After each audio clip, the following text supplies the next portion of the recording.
Très chers membres de la communauté congolaise de partout dans le monde, bonjour. Bonjour en ce jour qui est le mardi 18 août 2020. Bonjour en ce jour où nous savons que il n'est pas d'habitude de nous voir à 7 heures. Nous vous avions dit l'autre fois que nous avons recommencé les boulots avec des réunions et des réunions. Et que si jamais l'occasion se présentait, nous viendrons. Et je sais que j'avais promis de commencer à passer chaque jour comme d'habitude ou de réduire le jour. Mais je pense que nous sommes en train de voir quels sont les jours qui pourront être bons pour que nous puissions encore une fois de plus commencer à nous voir. Nous allons commencer d'abord par dire merci à ce Dieu qui a permis à ce que nous puissions encore converser ce soir. Nous allons dire merci à ce Dieu qui nous a réveillés, nous et vous, depuis le matin. Nous allons dire merci à vous qui êtes connectés en ce moment. Maman Christelle Meboukila, que Dieu vous bénisse. Yachichi Luke, quelque chose comme ça. Maman Niclette Kadi, que Dieu vous bénisse. Merci à vous qui êtes connectés. Comme nous le disons, merci à vous qui serez connectés après ça. Nous avons des compatriotes qui fêtent leur anniversaire aujourd'hui. Nous avons des gens qui ont fêté leur anniversaire hier. Alors, nous allons vous parler de quoi aujourd'hui? Nous allons d'abord commencer par souhaiter un très bon anniversaire à vous qui fêtez vos anniversaires aujourd'hui. Attendez, je vais voir si je peux vous retrouver ici. Je vais vous retrouver ici.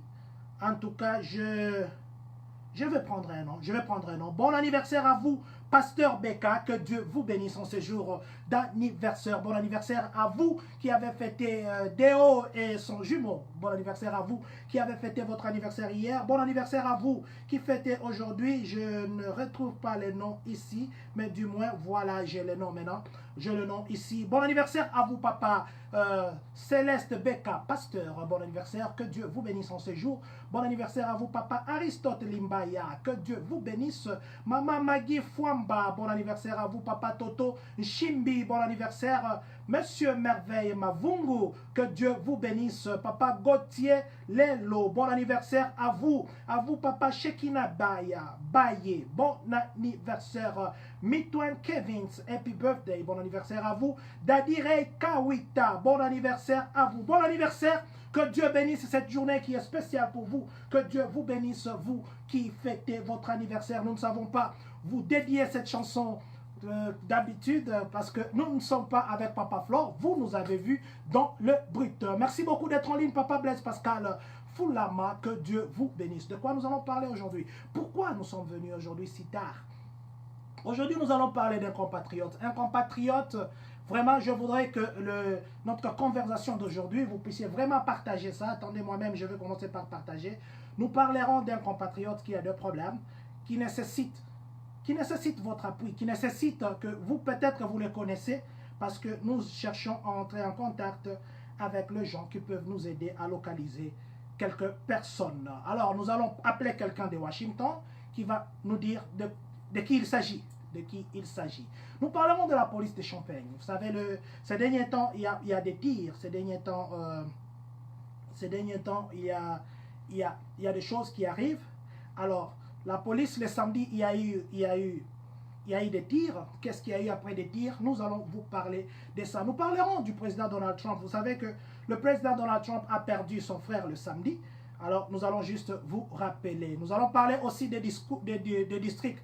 Les districts 116 et puis le district Unit 4 de Urbana, et plutôt de Champagne. Vous savez que pendant ce temps qu'on est en train de préparer la rentrée scolaire qui va se faire la semaine prochaine. Alors, nous allons vous donner un peu de détails.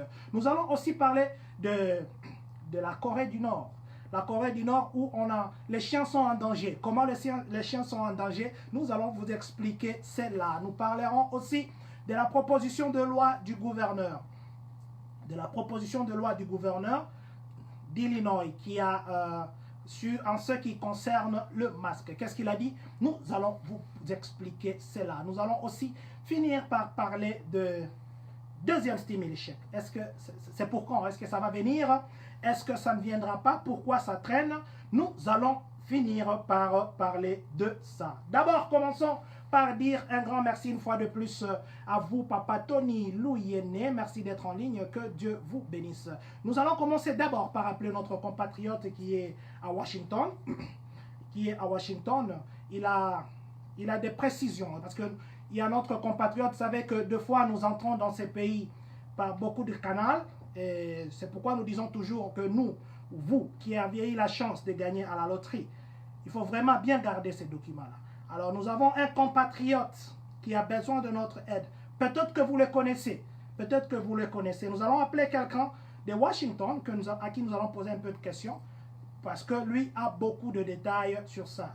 Nous avons été informés hier, alors on s'est dit qu'on va appeler. Alors nous sommes en direct de Washington là pour le moment. Bonjour mon frère. Bonjour papa. Oui papa, je vous prierai de parler un peu fort parce que j'utilise de choses. Alors, est-ce que vous pouvez vous présenter? Ok, je m'appelle Papa François Xavier Machingo. Je suis le responsable de la communauté des catholiques congolais dans la région métropolitaine Washington DC. Voilà, en gros, c'est ce que je peux dire. Nous sommes en direct avec Papa François Machingo.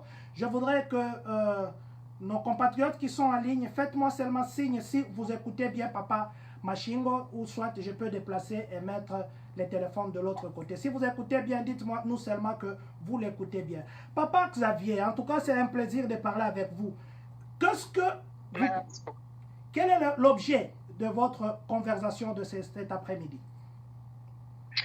Ok, nous avons été contactés par un de nos membres qui est de la communauté de San Antonio, au Texas. Il était contacté par une avocate en charge d'immigration. Je pense que c'est un service des avocats qui interviennent en faveur des immigrés, mais cette fois-là dans la branche des mineurs. Et les mineurs dont il est question ici, c'est notre compatriote congolais qui ne parle que français et lingala. Il s'appelle Francis Matumbu. Alors, ils sont venus, comme tout le monde vient, comme tout le monde arrive dans ces pays, par les Sud.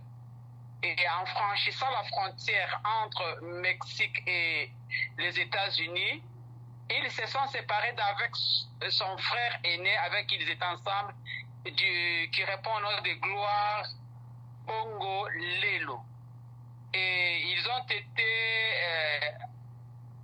en fait, on les a trouvés à Laredo, c'est la frontière entre les USA et Mexique.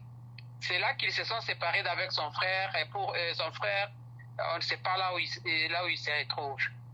Et là, ils sont dans les foster family, c'est-à-dire dans une maison de garde pour les mineurs de ce côté-là. Et on a déjà amorcé son dossier, mais l'inquiétude est qu'il n'est en contact avec personne, ni avec son frère, ni avec les membres au pays. Et c'est comme ça que notre frère a été contacté et il nous a aussi informé pour qu'à notre niveau, nous puissions voir dans quelle mesure nous pouvons être utiles à ces compatriotes qui, d'ici décembre, il va atteindre 18 ans. Il n'a que 17 ans et donc considéré comme mineur. C'est comme ça qu'on les retient de ces côtés-là. Mais à partir de 18 ans, il est majeur.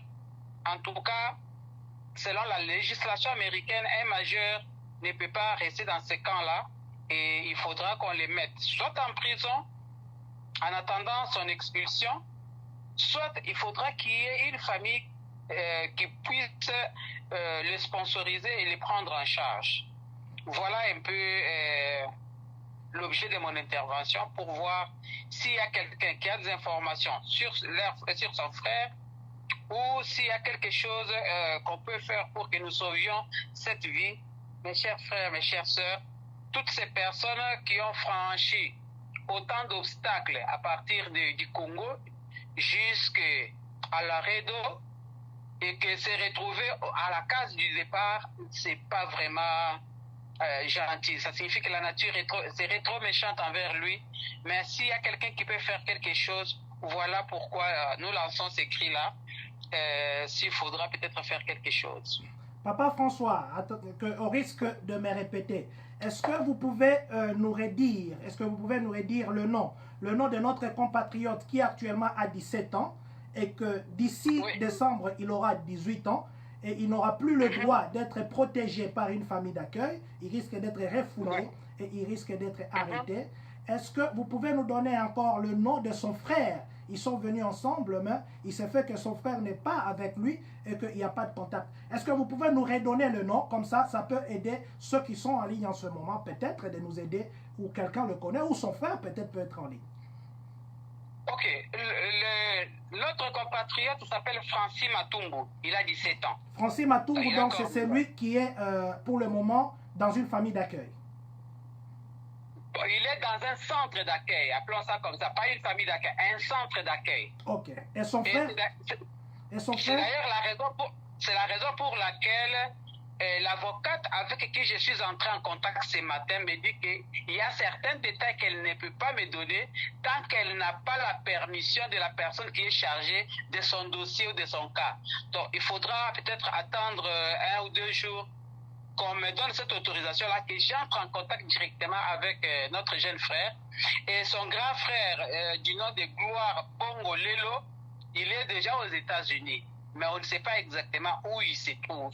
Gloire Bongo Lelo. Oui. Donc, Gloire Bongo Lelo, qu'on ne sait pas où il se retrouve. Et son frère qui est actuellement dans le centre d'accueil, je crois qu'on nous suit de partout au monde. Si jamais vous connaissez ces noms, si jamais vous connaissez l'un d'eux, en tout cas, veuillez entrer en contact. Est-ce qu'on peut vous contacter, vous, directement, ou bien ils peuvent passer par qui? Bon, je pense que moi, je suis en contact avec l'avocate, parce que j'ai causé avec longuement. Elle est un peu réservée parce qu'elle ne voudrait pas qu'un dossier en cours puisse être à la portée de tout le monde. Les informations que les garçons ont fournies à cette avocate et à cette structure, et selon elle, sont un peu secrètes, confidentielles. Elle ne pouvait pas me les donner directement comme ça, sans permission de qui que ce soit, parce qu'on ne sait pas ce qu'on peut en faire. Et c'est dans ce contexte-là qu'elle a dit que bon, dès qu'il y a quelque chose, dès que l'enfant est disponible, je peux déjà causer avec lui pour comprendre son problème et voir aussi même dans quelle mesure entrer en contact avec sa famille à partir de l'adresse de leur famille à Kinshasa, parce qu'il est quinois, et que nous puissions peut-être les rassurer, voir peut-être que si leur frère, l'autre frère qui est Gloire, s'il les a déjà contactés, et comme ça, nous puissions voir dans quelle mesure nous pouvons aider ces jeunes frères. Nous avons encore presque 3 mois avant que les pires n'arrivent. Donc, si je comprends bien, donc vous cherchez quelqu'un qui peut sponsoriser, ça veut dire qui peut accepter d'accueillir notre compatriote qui risque d'être refoulé si jamais il n'a pas de famille d'accueil, parce qu'il aura 18 ans, et 18 ans c'est l'âge majeur, et qu'on ne peut pas les garder dans ces centres d'accueil.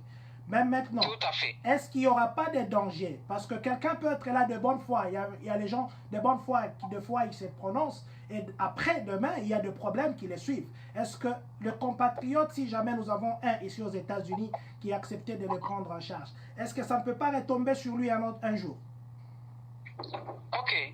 Parce que comme le garçon est dans une structure officielle, bien qu'il soit une ONG qui veut aider, je pense qu'il y a des étapes à suivre, des formules à suivre au cas où quelqu'un s'engage. Donc, il faudra qu'il donne aussi des garanties. Mais ces garanties-là qu'il donne seront en même temps de l'autre côté aussi bénéfiques pour lui, parce qu'il sera aussi protégé par les deals qu'ils auront signés. Mais je pense que, selon l'avocate, elle présente les garçons comme un garçon très poli, très courtois, et moi je comprends ça, c'est notre nature congolaise. Vous êtes dans une structure où vous ne comprenez pas la langue, et la personne qui vous parle en français, bon, espérons qu'il comprend tous les enjeux, et il parle à sa manière, il répond à sa manière, c'est tout ça. Mais je crois que l'essentiel, c'est d'abord voir qu'est-ce que l'enfant lui-même dit, et dans quel contexte, parce que est-ce que son frère nous écoute et qu'il a peur de se prononcer parce qu'il est aussi immigré clandestin, entre parenthèses? Est-ce que il y a quelqu'un qui peut vraiment s'engager directement et qu'on lui donne aussi des garanties que, bon, il n'y est pour rien. Comme j'ai dit à l'avocat, j'ai dit, je ne connais pas la personne, mais c'est pour des raisons humanitaires que nous intervenons et que nous voulons contribuer à votre démarche pour que l'enfant soit vraiment dans de bonnes conditions et qu'il jouisse quand même de la liberté en tant qu'un être humain. Merci papa François, je ne sais pas vous prendre beaucoup de temps. Si jamais vous permettez, peut-être, s'il y a les gens qui connaissent, s'il y a les gens qui peuvent réagir, parce que vous ne pouvez pas donner votre numéro comme ça, c'est sur les réseaux sociaux, vous permettrez que les gens me contactent moi, si jamais quelqu'un est de bonne foi pour suivre les dossiers, ou c'est pas moi, adopter l'enfant, pas adopter, peut-être sponsoriser, ou si simplement une personne de la famille voudrait entrer en contact avec vous, vous permettez qu'on me contacte et que je serve de pont pour vous recontacter aussi? Il n'y a pas de souci pour ça. Et d'ailleurs, c'est l'objet pour lequel nous voulons que tous puissent mettre la main dans la pâte pour sauver cette vie. Néanmoins, je reste en contact avec l'avocat pour avoir beaucoup plus de détails. Et s'il y en a, je ne manquerai pas de vous tenir informé. Et j'ai le numéro de l'avocate. Elle m'a dit qu'elle peut m'appeler n'importe quand dès qu'il y a quelque chose qui bouge. Et vous ne manquerez pas d'être au courant. Merci beaucoup, papa François-Xavier. Je crois que je vais vous rappeler après les directs pour qu'on parle encore. Nous vous remercions vraiment pour la démarche que vous faites pour sauver une vie d'un compatriote et que Dieu vous bénisse. Merci beaucoup. En tout cas, nous étions en direct de Washington avec papa François-Xavier. Je pense que nous tous, nous avons écouté ce qu'il nous a dit. Nous venons à votre porte pour toquer. Il y a un compatriote en ce moment qui se retrouve dans un centre d'accueil. Il a 17 ans. Il a 17 ans et qu'au mois de décembre, il aura 18 ans. S'il n'a pas de famille d'accueil ici sur place, il risque de se retrouver refoulé. Alors, nous venons toquer à vos portes de bonne foi, de bonne volonté. Si vous voulez aider, si vous pensez, excusez-moi, si vous pensez que vous pouvez aider cette personne, si vous pensez que vous pouvez aider ses compatriotes, en tout cas, n'hésitez pas à nous contacter. Nous allons parler maintenant de la police. Là, nous sommes samedi ici à Champagne. Là, nous sommes au bloc, nous sommes sur l'avenue Bloomington, au bloc 1000. Qu'est-ce qu'il y a eu le samedi? Monsieur Christopher Kelly, il était devant ses magasins, parce que c'est un bloc de magasins.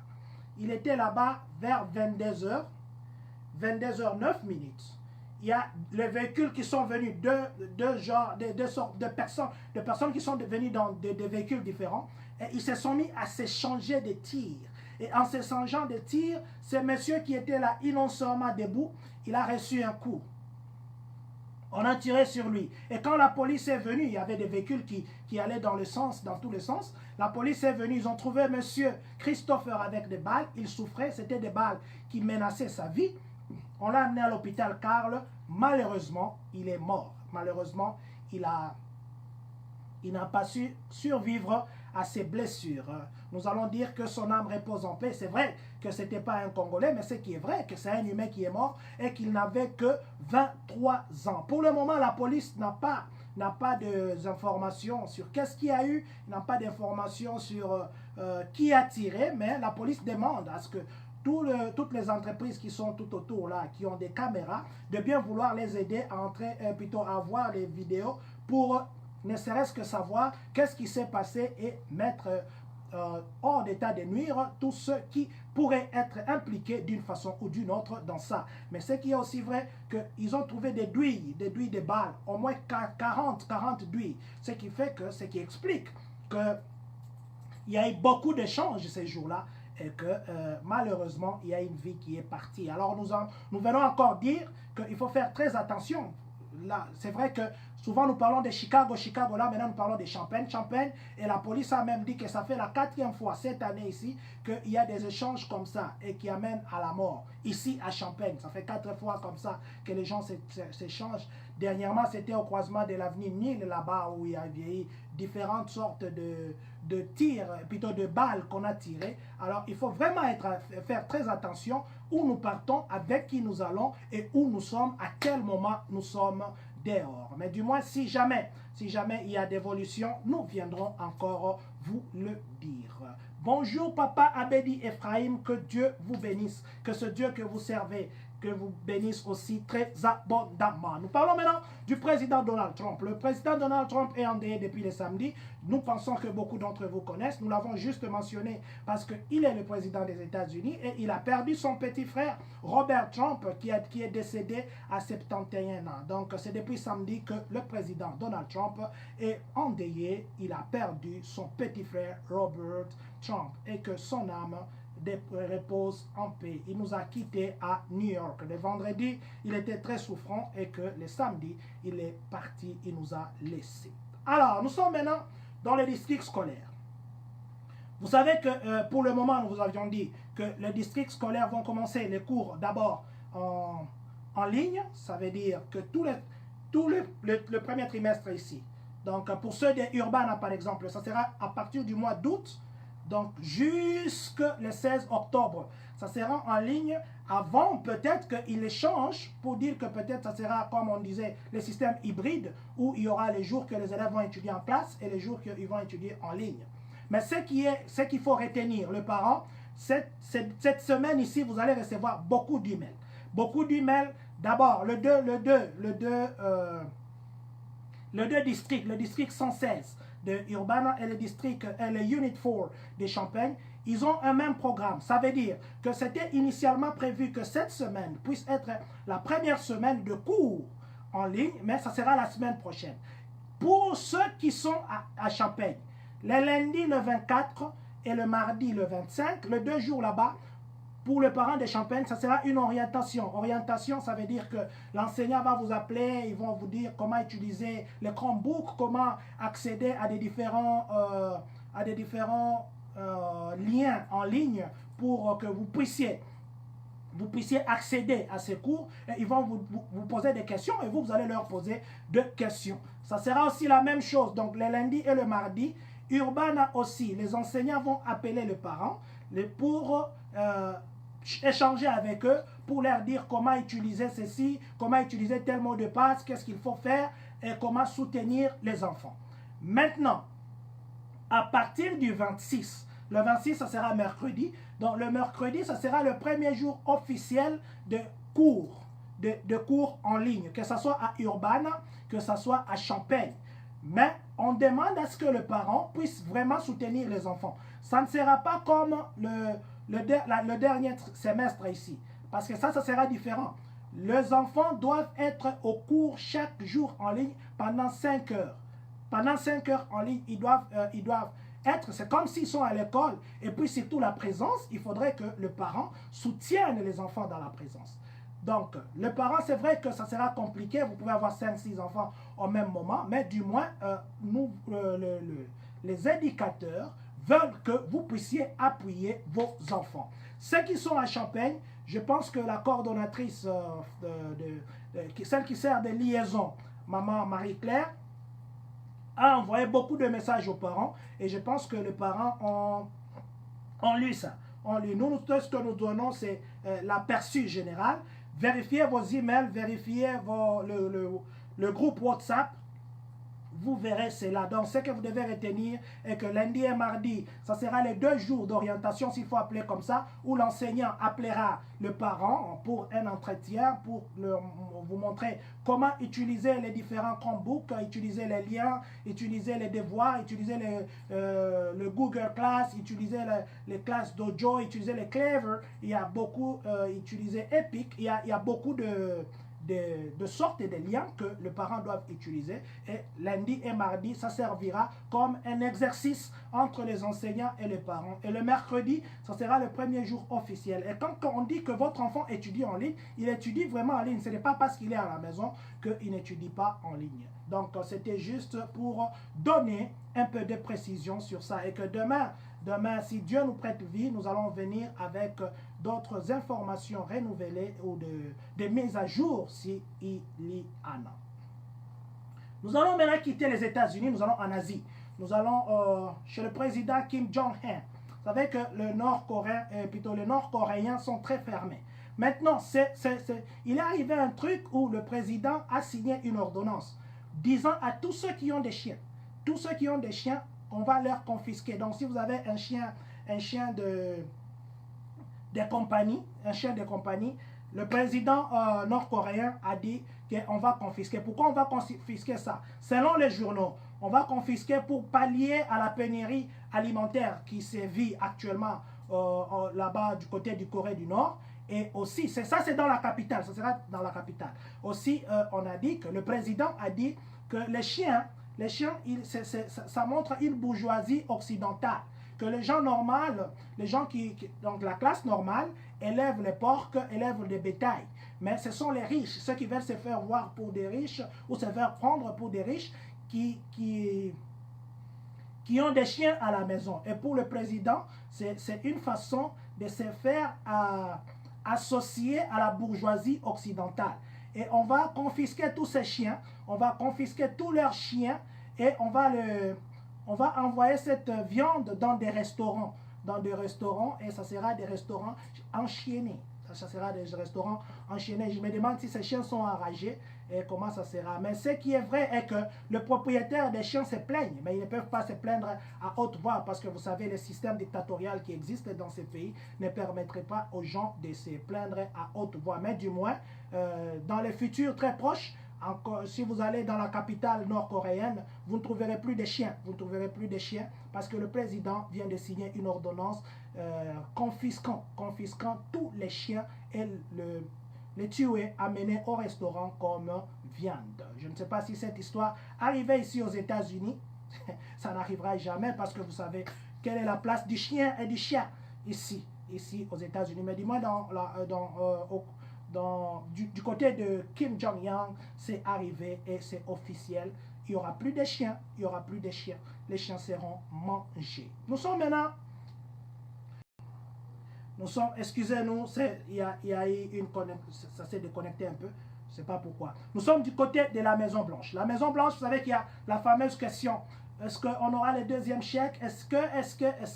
Ce que vous devez d'abord savoir est que les sénateurs sont en congé. Et qu'ils ont un objectif, c'est de diminuer le paquet, donc le coût, diminuer le coût de 1 billion de dollars. Avec le deuxième, parce qu'ils ont introduit dernièrement les chefs de la majorité au Sénat, ils ont introduit l'autre proposition, une proposition de redressement. Si cette proposition de redressement est acceptée, il y a risque, je dis bien, je ne dis pas qu'on va, je dis qu'il y a risque qu'on ne puisse pas avoir le 1200 $, il y a risque qu'on ne puisse pas avoir les 500 $. Si jamais cette proposition, la deuxième proposition est acceptée.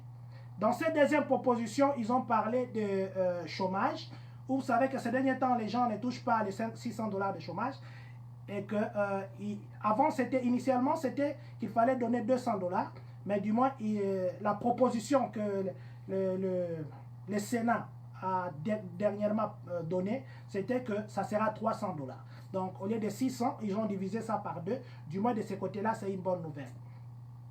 Maintenant, ce qui ne sera pas une bonne nouvelle est que toute la loi qui accompagne la deuxième proposition que la majorité au Sénat, qui sont les républicains, ont déposée, si jamais c'est accepté, donc nous sommes dans les risques de ne pas avoir le 1200.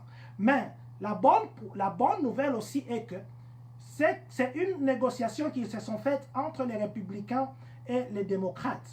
Donc, ce qui fait que si jamais ils respectent leurs paroles, nous allons avoir notre argent, les 1200 et les 500 par enfant, ça sera au moins, si c'est tôt, ça sera vers la fin du mois de septembre.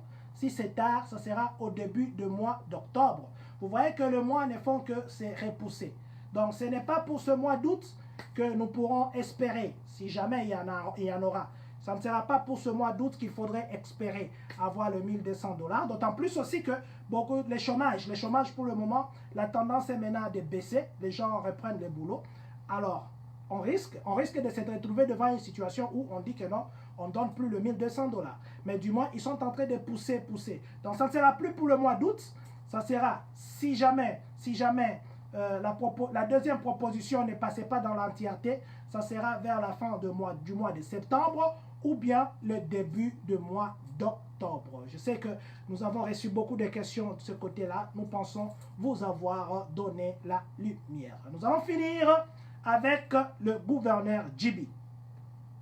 Le gouverneur Djibi a signé une ordonnance où on exige aux gens de porter les masques. Et ça va entrer en vigueur le 24 août ici. Si vous ne portez pas le masque, vous risquez d'avoir les amendes entre 75 $ et 2500. Pas seulement les individus, les compagnies aussi. Les compagnies, on demande aux compagnies de renforcer le port de masque pour cette période ici parce que le Covid continue. Le Covid continue ici à Illinois. Donc, il faudrait que vous vous prépariez à partir des 19 et des 24, de voir qu'on va renforcer des mesures, que ce soit au boulot, que ce soit dans les lieux publics, partout où vous serez, maintenant que vous serez l'ordonnance qu'il a signée, que l'individu peut faire. Il peut faire face à des mesures correctives si jamais il ne portait pas ses masques. Alors, nous n'avons pas 75 $ à dépenser ou bien 2500, ça varie entre 75 et 2500 $. Entre 75 $ et 2500 $ d'amende. Alors, nous vous conseillons de vous conformer à partir du 24. Faites un effort pour avoir vos masques. Avoir le masque aussi ne suffit pas. Il faudrait le nettoyer s'il est en tissu, le nettoyer de temps en temps. Pas porter plus de 4 heures. Pas porter plus de 4 heures. Donc, c'est pourquoi il faut avoir beaucoup de masques. Et puis, vous savez, il ne faut pas toucher l'intérieur. Tout ça, je crois que ça, vous connaissez. En fait, c'était autour de ça que nous devions ce soir parler, nous devions ce soir converser en disant merci à vous maman Fifi Likia, merci d'être en ligne, que Dieu vous bénisse, merci à papa Coco Tembo et à tous les enfants, merci à vous maman Anne Priscille Mbimba, merci d'être en ligne. Je crois que je n'ai vu que 2 noms, laissez-moi regarder au téléphone pour voir si je peux avoir des questions, si je peux répondre à quelques questions, si jamais il y a des questions qu'on a posées, si je peux répondre. Au cas contraire, nous allons nous dire au revoir. Laissez-moi commencer d'abord par dire Cuevador Matakumba, mon frère, que Dieu te bénisse. Merci beaucoup d'être en ligne.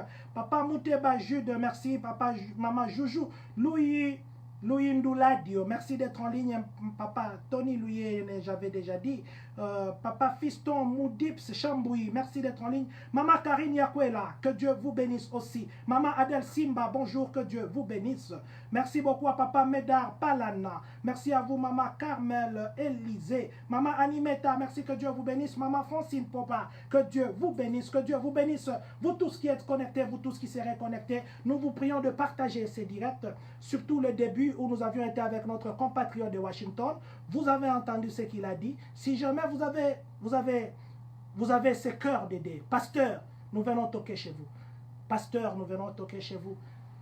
Nous avons un compatriote qui a des problèmes, s'il vous plaît. Maman Lola Milandou. Maman Lola Milandou, je n'ai pas bien vu la question. Maman Lola Milandou. Attendez. Ah, ok. Maman Lola a dit que sa question, c'est peut-être demain. Merci, Maman Lola. Merci aussi pour votre soutien. Vous avez été beaucoup à m'appeler, vous avez été beaucoup à demander pourquoi tu ne passes pas, pourquoi ceci, pourquoi. La santé maintenant c'est 100%, je suis à 100% d'ailleurs, je suis au-delà de 100, je suis à 150 sur 100 maintenant, Dieu a fait grâce, la dent est partie, le mot des têtes sont partis, nous sommes maintenant vraiment dans le bain. Nous allons passer peut-être encore demain, les problèmes nous vous avions dit, nous sommes enseignés à moi-même, on a beaucoup de programmes que on nous a chargés, et puis nous sommes en réunion chaque jour du matin au soir, et que si jamais le temps, demain le temps le permettra, demain nous allons encore nous revoir, peut-être vers 16h ici. Nous disons merci à vous, Papa Flor Ngolou, et nous rappelons que Papa Flor Ngolou, qui nous aide toujours ici, il a une surprise qu'il va faire à la communauté, parce qu'il y a des talents cachés. Il chante, et je serai le premier à danser sa chanson. Que Dieu vous bénisse, Papa Flor, Maman la vase d'or, que Dieu vous bénisse, Yves Mahani, que Dieu vous bénisse. Nous allons dire ceci.